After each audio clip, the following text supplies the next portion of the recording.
Hoje é meu aniversário e é um dia muito feliz, muito alegre para mim.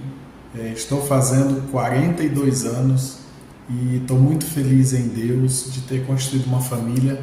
Esse ano eu faço 16 anos de casado, tenho 3 filhos com a mesma mulher, o que é um milagre, né? Principalmente nos dias de hoje. E sou casado com a mesma mulher há 16 anos. E realmente Deus realizou um sonho para mim, que é realmente que era constituir uma família. Isso é muito bom. E falando em Deus, eu lembro assim, enquanto Deus é um Deus de festas, que gosta de comemorações, né? Então eu estou muito feliz, gravei esse vídeo para você, para uma resposta, né, para quem me mandasse mensagem nesse dia. E eu recebo muitas mensagens, modéstia à parte, né? Tenho muitos amigos, muitas pessoas para quem eu contribuí positivamente, né? Pessoas com quem eu orei, com quem eu jejuei, por quem eu orei, fiz orações e fiz campanhas, levei para retiro, levei para célula, e as pessoas lembram com muito carinho e me enviam mensagens sempre. Eu gosto muito, mas eu não dou conta de responder a todos, e gostaria, né?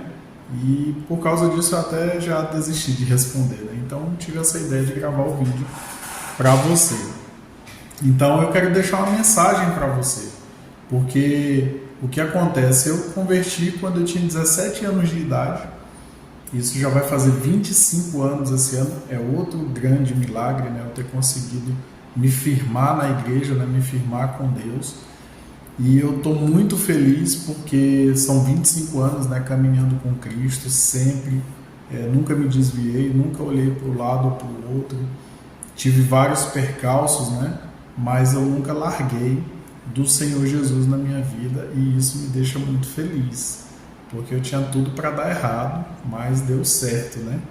Então a mensagem que eu quero deixar para você é que Deus, ele tem o poder da vida e da morte na mão dele. Eu sei que muitas vezes a gente não consegue entender muito bem essa dinâmica, né? A gente acha que todo mundo deveria ficar vivo, né? Enfim, com a queda de Adão lá no Éden ainda, isso aconteceu e infelizmente é a realidade, né? Mas Deus, ele tem o poder da vida e da morte. E cada vez que você acorda, eu quero que você lembre disso, memoriza bem isso aí com você. Cada vez que você acorda, é porque Deus acredita em você. Ele só permite que você acorde porque ele acredita que existe algo para ele fazer na sua vida. E essa é a grande mensagem. Você não precisa fazer coisas para Deus, porque o nosso padrão de pensamento a respeito de Deus é que a gente precisa fazer algo para impressionar Deus. Deixa eu te dizer uma coisa, não existe algo que você possa fazer que impressione a Deus, certo? Agora Deus, ele tem um plano, né, que é fazer através de você, que é se revelar para você. Então você amanheceu e você continua vivo porque Deus quer se revelar para você. Você tem uma chance, né, de conhecer mais de Deus. Então Deus quer que você conheça muito mais dele também. E sendo ele infinito, tem gente que fala assim, eu já conheço, eu já li a Bíblia, eu já fui à igreja, eu já... Particularmente, eu me sinto assim, um pouco confuso com essas frases, né? Porque, na verdade, particularmente, eu fico assim, pensativo com essa frase, né? Porque tem 25 anos que eu vou à igreja, todos os domingos, 2, 3 vezes na semana, às vezes até mais. Mergulhei ali no curso missionário por algumas vezes, né? Retiros, capacitações.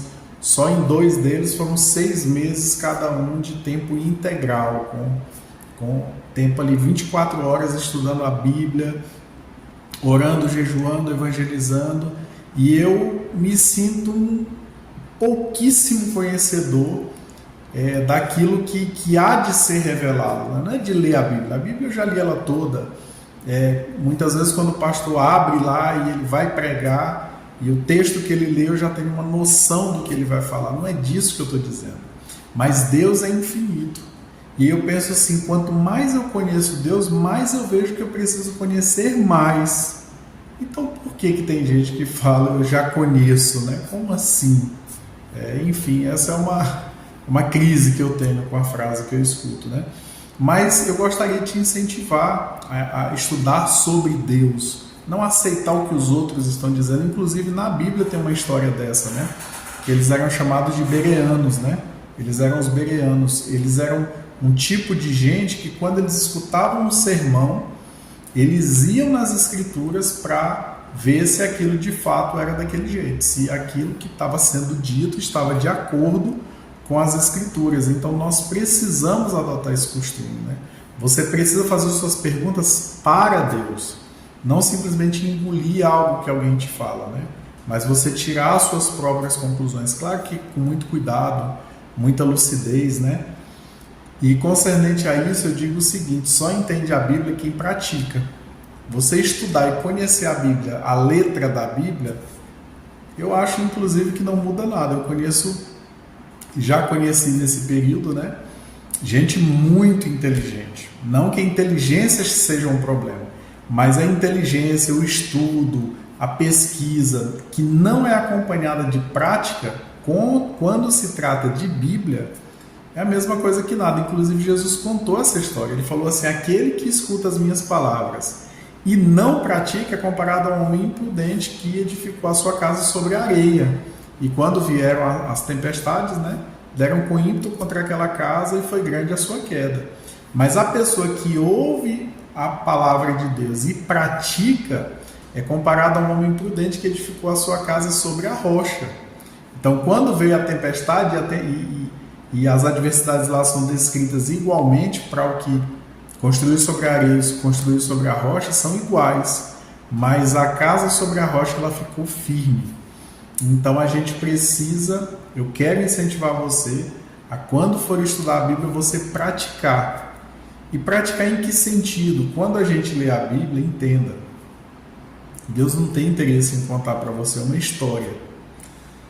Não é esse o intuito de Deus, contar para você uma história. Tem gente que fala assim: Mário, mas a Bíblia não fala sobre os dinossauros. Eu te pergunto, o que mudaria na sua vida se você soubesse sobre os dinossauros? Que diferença isso vai fazer?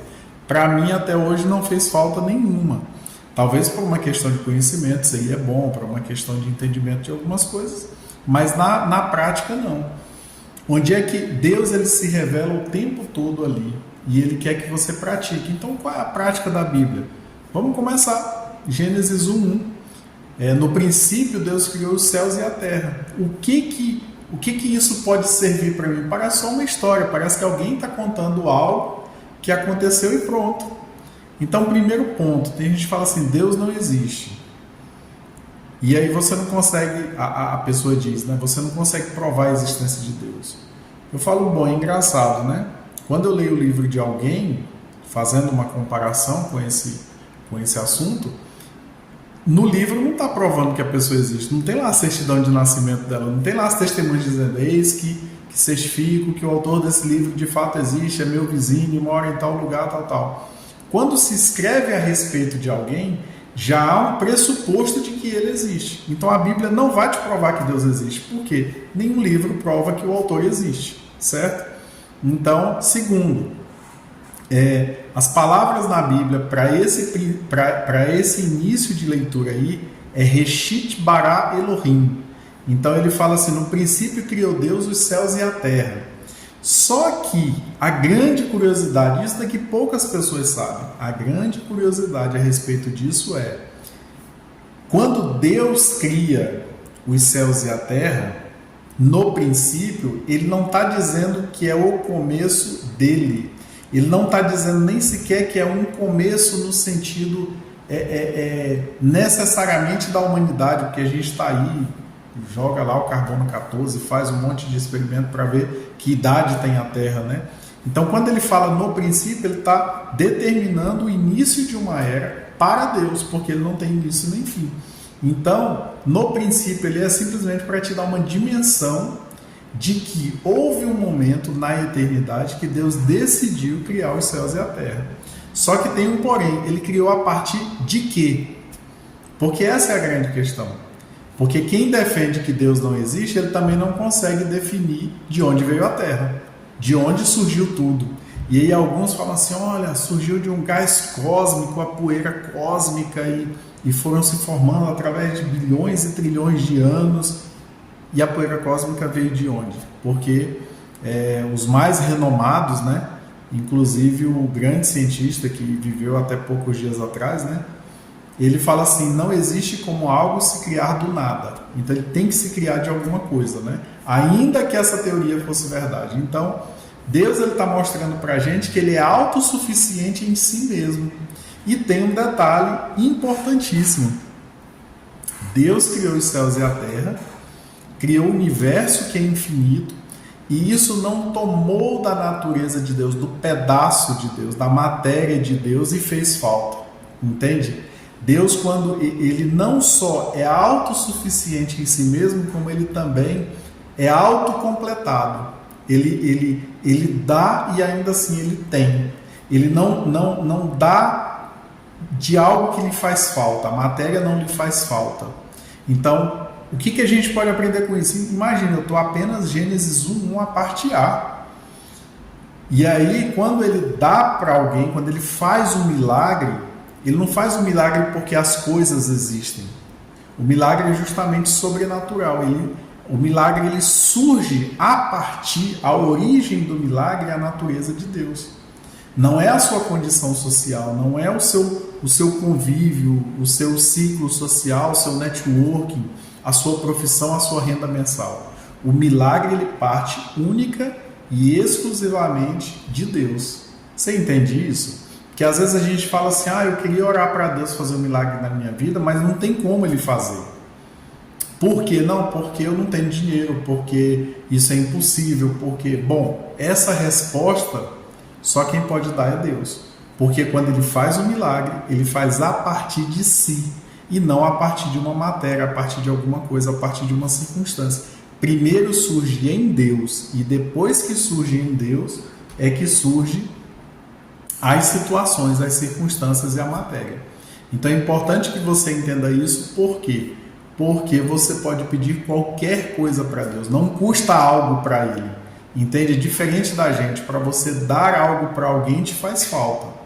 Apesar de que quem é generoso acaba recebendo mais. Mas para Deus, por mais que Ele te dê, não faz falta, porque Ele preencheu todo o infinito do universo e ainda assim Ele continua existindo 100%. Entende? Não tem como criar algo infinito sem dar muita coisa, mas Deus criou o infinito e ainda assim isso não lhe fez falta. Você entende o quanto Deus é poderoso? Isso porque eu estou em Gênesis 1:1. É apenas ali o começo. Mas tem outra coisa também. Deus ele criou os céus e a terra e logo depois ele fala assim, haja luz. Muita gente acha que o sol foi criado no primeiro dia, porque já havia luz, mas não. O sol foi criado no quarto dia e a luz existiu antes, ainda no primeiro dia. E como que, até para delimitar, né, quem é dia e noite. Então, e quem era a luz? João 1 responde. Diz que Jesus é aquele por meio de quem todas as coisas foram feitas e não existe algo que tenha sido feito que não seja feito por Ele. E Ele fala, eu sou a luz do mundo. Então, quando Ele fala, eu sou a luz, Ele não precisa do sol. Mais uma vez, Deus não precisa de coisas materiais para existir, para ser, para fazer na sua vida. Ele simplesmente é. A Bíblia diz que no céu nós teremos o sol da justiça. O próprio Deus iluminará a eternidade. Entende isso? Você não precisa de algo iluminando, porque Deus é a própria luz. Então eu quero te trazer essa mensagem de esperança e esse desafio de você ler a Bíblia, de você ler no sentido de interpretar e praticar. Então, quem é que tem dificuldade de entender? Quem não pratica. Quem é que fica o tempo todo questionando, fazendo perguntas sem resposta? Não é que a pessoa está procurando uma resposta. O objetivo dela não é achar a resposta, é ficar fazendo perguntas. Então, enquanto ela faz isso, ela vai simplesmente se perdendo nos seus próprios comentários, né? Agora, quando a pessoa está buscando resposta, ela precisa praticar. E quando ela pratica, ela encontra as respostas, porque Deus é um Deus de prática. Você vai ver lá quando ele passa os mandamentos, ele fala assim, olha, ensina isso andando pelo caminho, assentado à porta, coloca bem grande, para que mesmo que alguém passe correndo possa ler. Então Deus é um Deus de prática, de movimento, de querer mais, né? E aí, sabendo que Deus acredita em você, eu estou iniciando um novo ciclo, né? Cada ciclo dura uns 7 anos e cada ano tem um significado, né? Então, 7 anos, chegando aos 42, eu estou finalizando o 6º ciclo e iniciando o 7º ciclo, que é um ciclo de descanso. Realmente, os próximos 7 anos serão maravilhosos na minha vida. Por quê? Porque são ciclos de vida, né? E eu estou iniciando um novo ciclo. E pelos próximos 7 anos, eu pretendo continuar pregando o Evangelho, discipulando pessoas, ganhando, multiplicando cristãos, ensinando a igreja a evangelizar, ensinando as pessoas aquilo que eu aprendi. Então, compartilhando, né? Eu não gosto muito dessa palavra ensinar, porque o nosso mestre é Cristo. Mas, Efésios 4:11, ele fala que ele escolheu alguns para mestres, né? Então eu aceito como um desafio, né, de compartilhar aquilo que eu aprendi, porque tem gente que não sabe, aprende e ganha mais e mais pessoas. E eu também aprendo com outras pessoas, então isso é maravilhoso. E nesse novo ciclo, eu pretendo realmente encarar isso como algo real, né, fantástico. O meu desafio, quando você pensa em leitura bíblica, é para você, de fato, expandir a sua mente, certo? Porque Deus, ele tem prazer nessa evolução do ser humano como pessoa e como cristão. Então, se não fosse assim, Deus não teria criado a ciência, ele teria criado um mundo simplista, que não tivesse tanta coisa complexa, né? Veja que tem gente que passa a vida inteira estudando certos assuntos e chega no final da vida, ele queria ter mais tempo para estudar ainda mais, porque Deus, ele é um Deus de progressão, de evolução, não da evolução, mas de evolução. E aí tem uma frase que eu gosto muito, que é assim, ó, eu criei a frase, tá? Não existe resultado sem ação e não existe ação sem filosofia. Toda ação de uma pessoa tem origem na sua filosofia de vida. E toda filosofia de vida tem origem naquilo que a pessoa crê. Então a sua crença, ela passa a determinar tudo na sua vida, aquilo que você crê. E eu tenho uma outra frase que eu sempre digo, eu não sei se eu copiei de alguém, mas acho que não, que é assim: os seus resultados são do tamanho da sua crença. Por que eu falo isso? Porque muita gente fala assim, qual deve ser o tamanho do meu ministério? E eu falo assim, o seu ministério é do tamanho da sua fé. Aquilo que você acredita que Deus pode fazer na sua vida, é isso que Ele vai fazer dentro, né,